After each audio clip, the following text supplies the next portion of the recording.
Okay everyone, I'm back with another koi update. He's back there yet again right now, but he's been moving around the entire aquarium. I'm sorry for the white algae on the side. I gotta get that cleaned off. And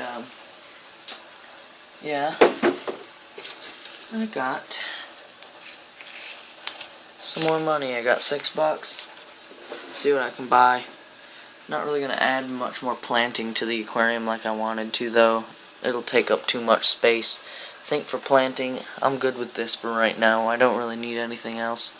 I rose the water up, as you can see, which makes it a little bit harder for my turtles, but I'm watching them, seeing how they're going to do. They're all hanging out over here right now because that's their easiest bet. But they're all doing well. I also turned the aerator on in my filter. I spent all the time trying to fix my air pump, and then I remembered, wait a minute, mine already has air pumps in it. My filter does. Here is the koi. Now, he may seem like he's moving slow, but that is only because he's becoming comfortable in this environment. As you see there, he just did a skittish move. And what my friend Pat told me, he said he's 68, so I've got to believe him, and he knows a lot about fish. Him and my dad, that's where I get a lot of my fish knowledge from. But he says that the sunfish shouldn't bother him because they usually don't bother carp. I said, alright. I don't know what I'm going to name this guy yet. Still don't know if he's going to live. He has a higher chance than the little goldfish did. You know, anything that looks like he can eat it, he's going to kill. But like I said, usually he won't really kill anything that he can't eat. I'm pretty sure I picked the perfect size, in my opinion. I picked the perfect carp.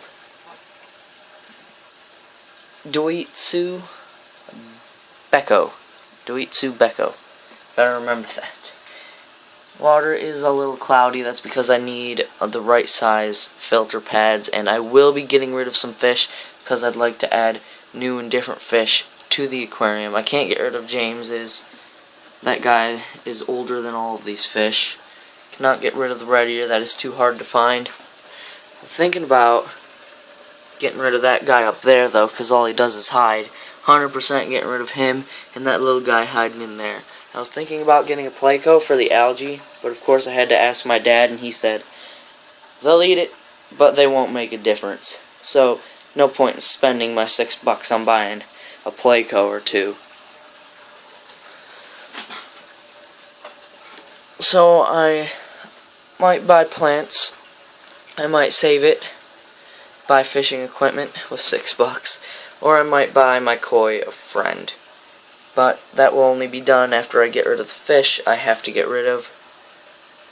All three of the fish I'm getting rid of combined would be about 1.5 of him, so I have way too many inches of fish in here, so I gotta get rid of some to add some.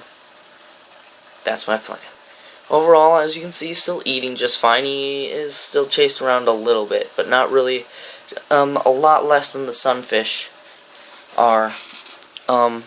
He's not even chased around by the big guy. He's chased around by this guy, that guy, and then that little guy. Not that little guy, though. I'm surprised he came out of there. Big guy chases around everyone but the koi. If you think the koi is being forced to hide in that corner, he's actually not. I don't know why. He just doesn't want to come out. He's not too camera shy. Can you do your show for us? Yep, here he goes. He knows what this camera is. He knows he's pretty. There he goes. He always does that because he knows you can get a really good view of his colors when he does that. That's why he does that. Very smart fish. Now, I'm planning on feeding these guys less as well because he was way too fat yesterday, and I was realizing, wait a minute, I'm overfeeding these guys. I couldn't help it tonight, though. I wasn't going to feed him today. I fed him this morning, and I was not going to feed him today. But they were up at the top of the water, and I thought they were sick. How are they sick? The koi looks fine. And they were trying to eat the air bubbles. So I said, you know what, I gotta put a little bit of food in there. So I did, and I only put a little bit. But I finally got my stone catfish to hide where I wanted him to. He's right there. You can see his whiskers. I got him out of there and under there. He's becoming way more tame now, way more daytime active than he used to be. I took out that one crayfish. He's now in there. I will be getting rid of him as well. That'll take less danger out of the aquarium for the koi. There's no ripped fins on him at all. There's a little bit of a rip in one, but that's probably from the green sunfish nipping at him once.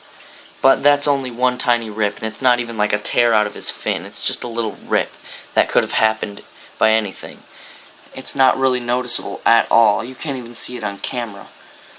But he's trying to eat the algae off this rock. He's having a hard time doing that. Like I said, the things on the end of his fins that look like rips, they're not. They're black blotches, which makes him look really pretty. He is a premium as well, being he has that black dot on the forehead. And some colors will fade, and then new ones will come in over time. Now, what koi am I planning on getting next if I get a koi? I have no idea. I'm going to save my money and wait till I find the perfect one that I know I'm going to like before I buy another koi. If I'm going to get a koi, I'm going to get one I like, even if it's going to die. If this guy ends up dying for some odd reason in this aquarium, there's no way I'm buying another one. That money's being saved. I'm going to wait, I'd say, a week or two. And if this guy's still alive and healthy, no fins ripped, no barbels torn off, then I'll consider buying another one. But until then, I'm not getting any more fish. I'm not adding anything else. But I will have to take out things to make it more comfortable for the other fish that I'd like. I paused that way too soon. Now, some of my friends don't like that I'm doing more of these fish videos. I'm slowly trying to move away from the funny side because this is what I love and this is what I always loved. So I'm a funny guy and I get it, but this is what I love and this is what I've always loved and what I always wanted a YouTube channel of mine to be about. No matter how long it takes, I'm not taking the easy route and just making things funny or doing video games. I'll gain subscribers at some point. Anyway, back to the fish. I've been noticing that he has been going up to the top to feed with the rest of them, and he's getting the stuff that is pushed under the water. As you can see here, he comes right here. Long-eared doesn't even pay attention to him. And no, that was not him being chased. That's him being spooked by him chasing another fish. Actually, I think he actually has more power over him. Yeah, the red-ear, obviously. And the red-eared's fins have grown back significantly. The rips and tears are almost completely gone, and all of his scales have now officially grown back, if you're wondering. If you guys have any other way to get rid of this white algae other than buying Playcos that I'm going to get bored of, comment down below, and while you're at it, leave a like on this video and make sure to turn on notifications so you can get notified when my next update comes out. I do an update every single night at 9 o'clock, but I upload it in the morning at 6. So no matter what it is, I'm going to try and do an update every morning about the koi and how he's doing until the koi is set for survival. But for now, it's all up to him still. 'Cause he's the king and he knows it, of course. Anyway, let's get on this.